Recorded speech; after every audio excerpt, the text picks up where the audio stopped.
Hello friends, welcome back to my channel. আশা করি সবাই ভালো আছো, আমিও ভালো আছি। দেখো, গতকাল আমি একটাও ভিডিও দিইনি। তো আজকে ৩টে ভিডিও দিচ্ছি তোমাদের জন্য। ঠিক আছে? কাল পারিনি, জানোই তো আমার মেয়ে এসছে, সবাই জানো। আর গতকাল আমার মেয়ের মেডিকেলের 4th ইয়ারের রেজাল্ট বেরিয়েছে। তো সেই কারণে একটু ব্যস্ত ছিলাম, আনন্দ ছিল। সব মিলিয়ে একটা আ মিক্সড একটা কি বলবো, আত্মীয়স্বজন সবাই মিলে আনন্দ এটা হচ্ছিল। নিজেদেরও আনন্দ হচ্ছিল, তাই না? একটা ৪ বছরের পড়াশুনো একটা এন্ড হলো। এইবার তোমার 5th ইয়ারের তোমার ইন্টার্নশিপটা হবে। তো ও চলে যাবে, সেটারও কষ্ট। তো মেক্সিমাম টাইম চেষ্টা করছি ওর সঙ্গে থাকতে। খুব বেশি দিন হয়তো আর থাকবে না। খুব বেশি হলে আর ১০ দিন হয়তো। আমি জানি না এখনো। ওদের যখনই ওখান থেকে মেসেজ পাঠাবে চলে যাওয়ার জন্য, তো ওদের চলে যেতে হবে। তো সেই জন্য একটু মন খারাপের মধ্যেও আছি, আবার আনন্দও আছে। একটা মিশ্র প্রতিক্রিয়া চলছে, তো তার জন্য ভিডিও দিতেই পারিনি। ভিডিও করতে বসতেই পারিনি। তো তার জন্য গতকাল কোনো ভিডিও আসেনি। তো আজকে ৩টে ভিডিও করেছি। তো দেখো কেমন লাগে। সঙ্গে থেকো আর পুরো ভিডিওটা দেখো। তো বেচুকে নিয়ে এই ভিডিওটা। ঠিক আছে? তো বেচুর ভিডিও। তো বেচু তো এখন ফোড়া অপারেশন করে ফেলেছে। মানে আধা ডক্টর। অপারেশন করা মানেই আধা ডক্টর। ঠিক আছে? বাদ দাও। ফোড়া অপারেশন হয়েছে, পুঁজ বেরিয়েছে। তো ফোড়ার উপর ব্যান্ডেড লাগিয়ে উম কোথাও ঘুরতে যাচ্ছে। তো চলে আসি ঘুরতে যাওয়া নিয়ে কথায়। দেখো, সকালে বাজার করলো, বাজার নিয়ে আসলো, রান্না হলো, শুনলাম, দেখলাম। কিন্তু তারপর বলল কোথাও ঘুরতে যাবো। তাহলে বাজার করলো কেন? বা ঘুরতে যাওয়া কি হঠাৎ মানে ডিসিশন হলো? হতেই পারে। কারণ সকাল থেকে বলেনি কিন্তু যাবো। আর বেচু কিন্তু এটা বলে, সকাল থেকে যাওয়ার হলে সকাল থেকে বলে বা সকালে যায়। এটা মনে হয় হট করে তৈরি হলো। কোনো কি প্রয়োজন বা দরকার? কারণ যেখানে গেল সেটা তো কোনো দরকারি জায়গা না। কিন্তু গেল তো বটে। Why? Point to be noted. এটা কিন্তু নোটিস করার বিষয় যে কেন? এদের তো আগেই কোনোদিন দেখা যায়নি। আজ কেন? যাই হোক। তো বেচু কোনোদিন যায়নি। বেচু একদম অনেস্ট, স্বীকার করে নেয়। গেছে কে? না তার মা-বাবা নাকি গেছে। অথচ বাবা এবার গেল না। আচ্ছা, যেখানে গেল সেটা হলো বেচুর মামার বাড়ির দিকের রিলেটিভ। তো আমরা খুব ভালো করেই জানি। এই বেচুর বাবা বিশেষ করে তার শ্বশুরবাড়িকে এড়িয়ে চলে। মানে শ্বশুরবাড়ির দিকের রিলেটিভকে। তো সেক্ষেত্রে বেচুর বাবা গেছিল, বেচু যায়নি। বেচুর মার সাথে কিরকম অদ্ভুত লাগছে না শুনতে? কারণ যখনই যাক তাহলে বেচু তখন কি করছিল? হয় বেচু বিয়ের আগে আ একা থাকতো, বেচুর বাবা-মা ঘুরতে যেত, এরকম কিছু? না বেচুর বিয়ের পর বেচুর বাবা-মা ঘুরতে গেছিল, বেচু তার বউয়ের সঙ্গে ছিল, কোনটা? ঠিক ক্লিয়ার কোনোদিনও হয় না। আদৌ কোনোদিন গেছে কিনা সন্দেহ, মনে হয়। যাই হোক, সেটা কথা না। কথাটা হলো বেচুর বাবা যায়নি, তার জন্য রান্না-বান্না করে রাখা হয়েছে। তো বেচু, বেচুর মা এবং ছেলে obviously কোথায় গেল? না মামাতো বোনের বাড়িতে ঘুরতে। এর আগেও কোনো এক মাসির বাড়ি ঘুরতে গেছিল বেচুর মা। আসানসোলে যাওয়ার পর। না আসানসোলেই তো। যাই হোক। এইবার গেলেও কোনো একটা দুবুলিয়া? আমি ঠিক মনে পড়ছে না। যাই হোক, কৃষ্ণনগর ওখান থেকে দুবুলিয়াই হবে, দুবুলিয়াই হবে। যাই হোক, সেখানে ঘুরতে গেল। তোমার কোনো মামাতো বোনের বাড়িতে। তো মুখের মিল আছে। ভদ্রমহিলার সঙ্গে, ওই বোনের সঙ্গে বেচুর মায়ের মুখের মিল আছে। বোঝা যাচ্ছে এরা মামাতো মাসতুতো ভাই-বোন হতে পারে।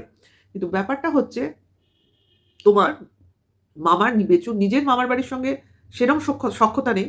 এই যত সখ্যতা এই মামাতো বোন, আ মাসি এদের সঙ্গে কেন? যদিও একবার। এমন নয় যে এরা যাচ্ছে, ওরা আসছে, ওরা আসছে, এরা যাচ্ছে, এরম ব্যাপার নেই। একবার দেখা যাচ্ছে। কেন? কি কারণ? পরিষ্কারই হয় না এদের ব্যাপারটা। যাই হোক, না বলে যে গেছে পরিষ্কার বোঝা যাচ্ছে কারণ দুপুরবেলা যায়নি।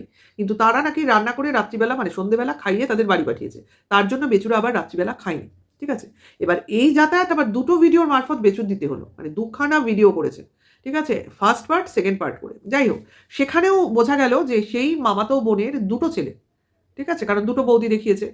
এইবার দেখো আমি যেটা বুঝলাম মামাতো বৌদি সন্ধ্যেবেলা রান্না করেছে। সন্ধ্যেবেলা রান্না করে তাদের খাইয়ে এবার তারা খেয়ে বেরোচ্ছে তখন মামাতো বৌদি ওটা সম্ভবত দোতলায় বাসন ধুচ্ছে। ঠিক আছে? দেখালো বেচুর মা দেখালো এবং বলল যে, "বৌমা কিরম শাশুড়ির সেবা করছে।" আরে ভাই হেবি! কিন্তু আরেকটা বৌদি নিচে ছিল। ঠিক আছে? তো সেই বৌদি কোন বৌদি? ওটা বড় বৌদি আর নিচে বোধহয় ছোট বৌদি। তাহলে কি সেই মামাতো বোনের ২ ভাই আলাদা থাকে? মনে হলো। কারণ ২ বৌদি এক জায়গায় ছিল না। যাই হোক, যখন দেখায়নি তখন আমরা বলব না। কিন্তু ভাই বউরা শাশুড়িদের সেবা করবে, এটা কিন্তু বেচুর মার মুখে শুনলাম। কোনো আক্ষেপ থেকে না আনন্দ থেকে না দুঃখ থেকে সেটা বোঝা গেল না। যাই হোক, উনি সেবা করেছেন। উনি উনি নিজেও সেবা পেয়েছেন গত ৫ বছর ধরে। তারপরে নিজেই হাতে নিজের সেবাটা তিনি একদম ওম সাহা করে দিয়েছেন। অর্থাৎ নিজের হাতে নিজের ছেলের সংসারটা ভেঙে তছনছ করে দিয়েছেন। মানে কোনোভাবেই উনি ছেলে-বৌমার মধ্যে কোনো রিলেশন স্থাপন করাতে পারেনওনি। ছেলেকে বোঝাতেও পারেননি এবং বৌমাকে ঠিকমতো ঠিক জায়গায় রাখতেও পারেননি। মানে ওনার বলে না একটা ফ্যামিলি ঠিক মতো গড়ে ওঠার জন্য ফ্যামিলির প্রত্যেকটা লোকের দায়বদ্ধতা থাকে, এমন নয় স্বামী আর স্ত্রীরই থাকে, তাদের সঙ্গে থাকা লোকজনদেরও থাকা উচিত, তাই না? তবে একটা সংসার সুন্দর এবং সংযত থাকে। দেখো একটা সোজা কথা বলে দিই, সোজা কথায় কোনো মানে তোমার দুঃখ বা লজ্জা নেই। যেমন আমরা তো জয়েন্ট ফ্যামিলিতে থাকি, পরিষ্কার কথা জয়েন্ট ফ্যামিলি মানে জয়েন্টই ছিলাম প্রথম 6 বছর আমরা জয়েন্টলি থাকতাম, মানে একসাথে রান্না খাওয়া হতো। আমার বিয়ের প্রথম 6 বছরের কথা বলছি, ঠিক আছে? তো তখন আমরা প্রথমেই 4টে বউ ছিলাম না, 3টে বউ, 4টে ভাই, শ্বশুর এবং বাচ্চা, 3টে বাচ্চা এরকম ছিলাম, ঠিক আছে? তো তখন কি ছিল আমাদের? আমাদের স্বামী-স্ত্রীর মধ্যে কি কোনোদিন কোনো গন্ডগোল হয়নি? বা অন্য জায়ের ভাসুর বা দেওর জায়েদের মধ্যে হয়নি? হয়েছে। কিন্তু আমরা বন্ধ ঘরে ঝামেলা করেছি, বন্ধ ঘরেই মিটিয়েছি এবং সবসময় ভেবেছি যে পাশের ঘরে যাতে শোনা না যায়, শ্বশুরের কানে যেন না যায়, তাহলে লজ্জা। এই যে একটা লজ্জা, এই লজ্জার থেকে সমস্ত ঝঞ্ঝাট ঝামেলা অল্পতেই শেষ হয়ে গেছে, মিটে গেছে এবং আমরা আজকে আ 25 ইয়ার্স রানিং, ঠিক আছে? 24 কমপ্লিট হয়ে গেল। যাই হোক, সেটা কথা না। কথাটা হচ্ছে যে আ এই যে ভয়, এই যে লজ্জা, তার মানেটা কি? আমরা কি জোরে ঝগড়াঝাটি করতে পারতাম না? আমরা কি রাগারাগি হলে মানে এই দুজন দুদিকে চলে যেতে পারতাম না? কিন্তু ওই যে ভয়, এ কি বলবে, সে কি বলবে? শ্বশুরের কানে গেলে কি হবে? এই যে লজ্জা, এটা আসে সম্মান থেকে। তো এই জন্য সবকিছু এক হয়ে থাকতাম এবং যদি বা কখনো হয়েওছে, আমাদের তো বেশি গন্ডগোল হতো ছেলেমেয়েদের দুষ্টামি নিয়ে। তো শ্বশুর এসে মাঝখানে দাঁড়িয়ে আমাদের সমস্ত ব্যাপারটা মিটিয়ে দিত। এটা কিন্তু হয়েছে। এমনকি শ্বশুর না, আমার যে বড় জা সে এসে মিটিয়ে দিত। বা আমার যে ছোট জা তাদের হয়ে আমরা বলতাম। মানে এই যে পারিপার্শ্বিক ব্যাপারটা সবাই মিলে একটা মিলিত প্রয়াসে আমরা একসাথে একজোট হয়ে থাকতাম। তার জন্য তো আজকে সবাই এক জায়গায় থাকতে পেরেছি, এক বাড়িতে থাকতে পেরেছি। হাড়ি আলাদা হয়েছে তো কি হয়েছে? কিন্তু মিল-মিশটা বরাবর ছিল, বরাবর আছে, বরাবর থাকবে। ঠিক আছে? তো সেটাই কথা। এই যে বেচুর মা যে কতটা ফেইলিওর, এদের আত্মীয়স্বজন মানে ওদের আত্মীয়স্বজনই ওদের চলে যাওয়ার পর আলোচনা করবে। কারণ তারা জানে না তা নয়। এই যে এরা লোকের বাড়ি যাচ্ছে, তো লোকের বাড়ি যাচ্ছে মানেটা কি? সেখানে গিয়ে নিশ্চয়ই এইসব কথাবার্তার সম্মুখীন হতেই হবে। তারা নিশ্চয়ই জিজ্ঞাসা করবে যে, "তোর ছেলে শুনেছিলাম বিয়ে হয়েছে।" কারণ টিনা কিন্তু বিভিন্ন জায়গায় গেছে, বিভিন্ন মামার বাড়িতে রীতিমতো যেত। আর সবথেকে বড় কথা ছেলেটাকে দেখলে ১ম এই বলবে, "ওর মা কই? ওর বউ কই?" এরকম প্রশ্ন আসবেই। তো তার জন্য এরা নিশ্চয়ই সেরকম করে উত্তর দেয়। তো সেই উত্তরগুলো এরা পাওয়ার পর হয়তো তখনকার মতো চুপ করে থাকে। এরা বেরিয়ে যাওয়ার পর নিজেদের মধ্যে সোচ্চার হয়। হবেই রে ভাই, হতেই হবে। কারণ কারোর বাড়ির থেকে বউ চলে যাওয়া, কারোর বাচ্চার মা না থাকা কিন্তু সমালোচনার বিষয়। আমরা ওয়াইটিতে বসে ইন্টারন্যাশনাল প্ল্যাটফর্মে করছি। আর যারা জানছে পাড়ায় আছে, প্রতিবেশী আছে, আত্মীয় আছে, স্বজন আছে তারা চুপ করে থাকবে? হ্যাঁ, সামনে বলে না। কারণ কি দরকার? তাদের মনে হয় ওদের ঝঞ্ঝাট, ওদের ঝামেলা ওরা বুঝুক গে। আমাদের কি? আমরা এর মধ্যে না ঢুকলেই হলো। এটাই হলো ব্যাপার। আর আমরা কেন বলি? কারণ এটা আমাদের কাজ। আমরা কাজের বিনিময়ে পয়সা পাই, তাই আমরা বলি।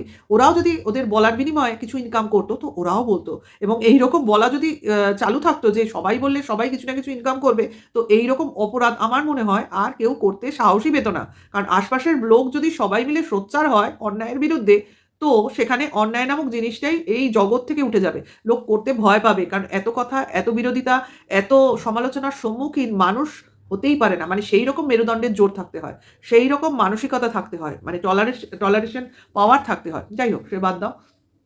তো বেচুর এই আত্মীয়স্বজন ক্রমশ বাড়ছে মানে দেখাতে চাইছে আশপাশের লোক আছে, আমি একা নই। ঠিক আছে? কিন্তু সেইভাবে হয় না। ওই মাঝে সাঝে একজনকে দেখালে লোকবল বাড়ে না। ওই পাড়া প্রতিবেশীকে নিয়েই লোক দেখাতে হবে। যেভাবে মাল রিকভারিতে হচ্ছিল, একগাদা লোক এসে উপস্থিত হয়েছিল। যদিও আমরা তাদের আর পরে কোনোদিন সেইভাবে দেখিনি, যে মুখগুলোকে আমরা সেদিন দেখেছিলাম। এমনকি সবথেকে আশ্চর্যের বিষয় এটা আমি অনেকবার বলব ভেবেছিলাম। সেদিন মাল রিকভারিতে যারা উপস্থিত ছিল তারা নাকি পাড়া প্রতিবেশী। যারা কিনা টিনার মাকে টিনার দিদি বলে বা বেচুর শালী বলে ভাবছিল। মানে তারা জানেই না মা কে, বউ কে, মানে এরকম ব্যাপার। মানে এরা কোথা থেকে ধরে এনেছিল সত্যিকারের। তার যারা আদৌ প্রতিবেশী তারা সত্যিকারের প্রতিবেশী কিনা সেটা একটা বড় প্রশ্ন। যাই হোক সেটা বড় কথা নয়। বেচুর আত্মীয়-স্বজন মামার বাড়ির দিকে বেরোচ্ছে এটাই হলো আসল কথা। প্রচুর বেরোচ্ছে। অরিজিনাল মামার বাড়িতে তো এর স্থান নেই। ঠিক আছে? মানে ওই মার মামার বাড়ির দিকেই ঘুরতে হবে। ঠিক আছে? মানে বেচুর মামার বাড়ি বেচুকে পাত্তা দেয় না। মার মামার বাড়ির লোকজন যদি পাত্তা দেয়, এই হয়েছে বড় কথা। ঠিক আছে? মানে মা নই তো মায়ের ভাই সই। ঠিক আছে? এইবারে এরা দেখো আরেকটা জিনিস না বললেই নয়। এরা তো কৃষ্ণনগর থেকে যায় বিভিন্ন জায়গায়। আমরা সবাই জানি কৃষ্ণনগরে মিষ্টি জগৎ বিখ্যাত। সরভাজা, সরপুরিয়া। তো এরা কোথাও গেলে ওই মিষ্টিগুলো কখনো নিয়ে যায় না। যেখানে যায় সেখান থেকে মিষ্টি কিনে তাদের বাড়িতে দিয়ে দেয়। এটা কিন্তু খুবই দৃষ্টিকটু ব্যাপার। আমরা এটা কিন্তু সবসময় মেইনটেইন করি যে আমরা যদি কোনো ভালো জায়গায় থাকি তো সেখানকার মিষ্টি নিয়ে অন্য জায়গায় যাওয়ার চেষ্টা করি। কৃষ্ণনগর তো যেমন মনে করো তোমার বর্ধমান, যেমন মনে করো কৃষ্ণনগর, তা যেমন মনে করো তোমার শক্তিগড়, তো ওখান থেকে যদি কোনো লোক আসে, ঠিক আছে, যেমন মনে করো কলকাতায় পুটিরাম, হ্যাঁ, যেমন মনে করো তোমার শ্যামবাজারের রবীন্দ্রচন্দ্র দাস, হ্যাঁ, বা ধর্মতলার কি বলে কেসি দাস, তো এই সব জায়গা থেকে লোক যদি কারোর বাড়ি যায় তো আমরা কি মনে করবো ওখানকার মিষ্টি আসছে, স্বাভাবিক। তো সেই না করে আমি যদি মনে করো সাধারণ জায়গায় গিয়ে সাধারণ দোকান থেকে মিষ্টি কিনে সেখান থেকে আমি সেই বাড়িতে নিয়ে যাই, তারা কি সেইভাবে খুশি হবে? হবে না। কিন্তু তুমি বর্ধমান থেকে এসছো, অথচ মিহিদানা কি বলে সীতাভোগ না নিয়ে এসে আমার কলকাতার একটা রসগোল্লা নিয়ে আমাকে খাওয়ালে, যেটা আমি অনায়াসে কিনে খেতে পারি, তো আনন্দ আমি পাবো না। এটাই হলো কথা। তো সেই জিনিসটা বেচুদের মধ্যে কখনো দেখি না। এরা নাকি গাড়ি নিয়ে যাতায়াত করে, গাড়ি পার্কিং এর জন্য গাড়ি দাঁড় করাতে পারে না, কারণ মিষ্টি দোকানের সামনে গাড়ি পার্ক করা যাবে না। যাই হোক, সেটা অজুহাত, অবভিয়াসলি অজুহাত। তো আসলে খাটতে চায় না বেচু, এখান থেকে নেওয়ার কি আছে, ওখান থেকে কিনবো, নিয়ে টট করে ঢুকে পড়বো, ঠিক আছে। এখন ইদানিং খুব মানে আত্মীয় স্বজনের ভিড় বাড়ানোর চেষ্টা চলছে, যদিও সেই ঘুরে বালি। তো বেচুর ফোড়ার কথায় আবার চলে আসি। ফোড়ার মুখ ফেটেছে, ঘা শুকোয়নি, তার জন্য হাত দিয়ে কথা বলতে হচ্ছে, দাড়িতে, মানে দাড়িতে হয়েছে ফোড়াটা, ঠোঁটে নয়। যদিও আমাদের প্রথমে বলা হচ্ছিল ঠোঁটে মানে জট্টসা হয়েছে। যাই হোক, সেটা আমি প্রথমে বলেছিলাম এটা লোম ফোড়া। তো বেচু বলেছে খুব তাড়াতাড়ি দাড়ি কাটতে হবে, মানে ওই দাড়ির গরমে মুখে ফোড়া হচ্ছে, যেটা আমি তোমাদের আগের ভিডিওতে বলেছিলাম। তো অবভিয়াসলি সেটাই হয়তো কাটবে, ফোড়াটা পুরোপুরি সারার পর। অ্যান্টিবায়োটিক খাচ্ছে দিনে 2 করে, যাই হোক 5টা অ্যান্টিবায়োটিকে ঠিক হয়ে যাবে। আমরা তো 1টা করে খাই, ও দিনে 2 খাচ্ছে। যাই হোক, সে খাক, যেমন ওর ডাক্তার বন্ধু বলেছে সেরকম খাবে। তো এখানে একটা জিনিস আমি হট করে নজর করলাম, যেটা তোমাদের সঙ্গে শেয়ার করতে চাই। সেটা কি বলতো, কিছুদিন ধরেই দেখছি এই যে বাচ্চাটা আছে না বেচুর, মানে টিনার ছেলেটা, এই আশপাশের বাড়িতে ছোট মেয়ে দেখলেই তাকে পিসি পিসি বলে ডাকে। একটা তো কোলে বাচ্চা আছে, আরেকটা দেখবে এখন আরেকটা বাচ্চা হেঁটে চলে বেড়ায় মেয়ে, তাকেও পিসি বলে। আরেকটা বাচ্চা ছেলে আছে, তাকে কাকা বলে। এই ব্যাপারটা আমি ঠিক বুঝি না, এরা কেন এরকম বলে। আচ্ছা, এই জিনিসটাই আমি বলি বেচুকে, আচ্ছা ওই ছোট মেয়েটা যদি সোনা বাবার পিসি হয়, তাহলে বেচুর ওই বাচ্চাটা কি হবে, বোন? তার মানে ওই বাচ্চাটার যে বাবা বেচুর কাকা, তাহলে বেচুর বয়স কত? মানে বেচুর সমবয়সী ভাই বা দাদা, যাদের সমগোত্রীয় বয়স, ঠিক আছে, তার থেকেও হয়তো ছোট হবে ওই বাচ্চাটার বাবা। আমি বলছি সাপোজ যদি তার প্রথম সন্তান হয়, তাহলে সে সম্পর্কে বেচুর কাকা হয় কি করে, আর তার মেয়ে বেচুর বোন হয় কি করে, আর ওই বাচ্চা মেয়েটা ওর ছেলের বয়সী বা ছেলের থেকেও ছোট ওই মেয়েটাকে পিসি বলে কি করে? এটা কি তোমরা কেউ সলভ করতে পারবে এই রিলেশনশিপের মানে ধাঁধাটা? যদি পারো তো অবভিয়াসলি জানিও। আসলে বেচুর বয়স কত? এ তো ধীরে ধীরে বেচুর বয়স 20-22 এসে দাঁড়াচ্ছে, জানি না 25। তোমরা এই ধাঁধাটা সলভ করে আমায় জানিও, কারণ বেচুর এখন সব বাচ্চা বয়সী মেয়েকেই ছেলের পিসি বানিয়ে দিচ্ছে, আর নিজে বোন দাদার সাজতে চেষ্টা করছে। কেন? এর পেছনে কারণটা কি? কারণ ওই আশপাশে যারা আছে তারা তো কেউ বেচুর রিলেটিভ নয়, ওই পাড়াতে তো দাদা কাকা মামা ভাই। তো তাদেরকে বেচুর কাকা বলার কি উদ্দেশ্য? বেচুর বয়স কত? ও নিজেকে কত ছুড়ো ভাবে? আর লোককে এতটাই বুড়ো ভাবে কি করে যে সবাইকে কাকা বলে? ওকে তো দাদু বলা উচিত। যাই হোক, চলো, যে কথাটা বলবো বলে ভাবছিলাম, বলতে ইচ্ছা করে না, কিন্তু এদের তো মানে স্বভাব যায় না মরলে আর কি। সবাই একসাথে খেতে বসবে, বাচ্চার খাবারের দিকে নজর কেউ দেয় না, সে তো স্বাভাবিক। কিন্তু নিজেরা সব পাত ভরে খেতে বসছো, আর বাচ্চার বেলায় শুধু ডাল আর ভাত, কেমন লাগে? যদি একটা আলু সিদ্ধও দাও তাতে কি এসে যায়? একটা বাচ্চা খাবে, তার জন্য কোনো কিছু খাবার কোনো কিছু নেই? ছেলেটা খাবে, একটা বাচ্চার মুখে যেটা রুচি, ওরা নিশ্চয়ই জানে এরা নাকি বাচ্চা মানুষ করছে, বাচ্চার ঠাকুমা, বাচ্চার দাদু, বাচ্চার বাবা। তাহলে জানে না যে বাচ্চাটা ভাতের সঙ্গে কি ভালো খায়? তার বাচ্চাটা যেটা খাবে সেই রকম জিনিসটা অন্তত তার জন্য স্পেশাল করে তৈরি করি। নিজের ছেলে কি খায়, বর কি খায়, বরের কথা বাদ দাও, নিজের ছেলে কি খায় সেটা তো ভালো করে জানে। আমি নিজে কি রান্না করব সেটা তো ঠামি খুব ভালো করে রান্না করতে পারে। কি করি দেখ, কি হচ্ছে দেখ, আগে তো করি তারপর দেখবি। তা একটা বাচ্চা কি খায় তার কোনো বোধ নেই ওই বুড়ি মানুষটা। আমরাও বুড়ি, এমন নয় যে আমাদের বুড়ি বললে আমাদের গায়ে লাগবে, একদমই নয়, আমরাও বুড়ি। তা বুড়ি মানেটা কি? বয়সের ভারী বুড়ি, তার এইটুকু বোধ নেই যে একটা আমার ছেলের বয়সী না নাতির বয়সী নাতি, সে ভাত খাবে, শুকনো ভাত ডালগুলো দিয়ে মেখে খাচ্ছে, আর আমি তার পাশে বসে এই শাক, এই ভাজা, এই অমুক দিয়ে খাচ্ছি, যে ভাজাগুলো আমার নাতি মুখেও দিচ্ছে না। এরা ঠাকুমা। বলে না যার মা নেই তার কেউ নেই, সে হাজার ঠাকুমা, হাজার দাদু, হাজার বাবা তার পাশে থাকুক না কেন। হ্যাঁ, অনেক বাবা ভালো হয়, অনেক বাবা মায়ের থেকেও হয়তো বেশি ভালোবাসা দিতে পারে, তার জন্য অ্যাটেনশন দিতে হয়। এই বাবার সময় কই যে ছেলের উপর ফুল অ্যাটেনশন দেবে?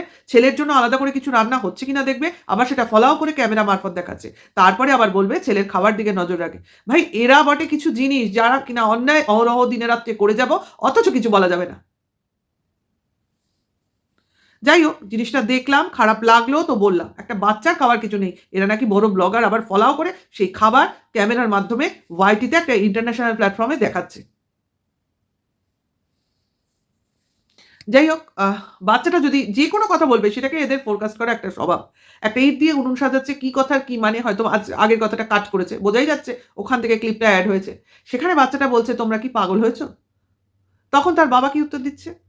"হ্যাঁ, তোর জন্য আমি পাগল হয়েছি।" মানে গানের লাইন কোনো। না, কেন পাগল হবে? যাদের বাড়ি থাকে তারা নাকি পাগল হয় না। বাচ্চাটাকে মানে কি শেখায় আর কি শেখায় না, মানে অদ্ভুত ব্যাপার। হয়তো বাচ্চা বাইরে থেকে শিখে আসছে। সেই শেখাটা ঠিক না ভুল তার কারেকশন এর ব্যাপার নেই। বাচ্চাটা জানে যারা পাগল তাদের নাকি বাড়ি থাকতে নেই। মানে পাগলরা রাস্তায় ঘুরে, ঘুরে বেড়ায়। এইটাই বাচ্চাটা শিখেছে। যাই হোক, এদের বলার আমার মুখের কোনো ভাষা থাকে না একেক দিন।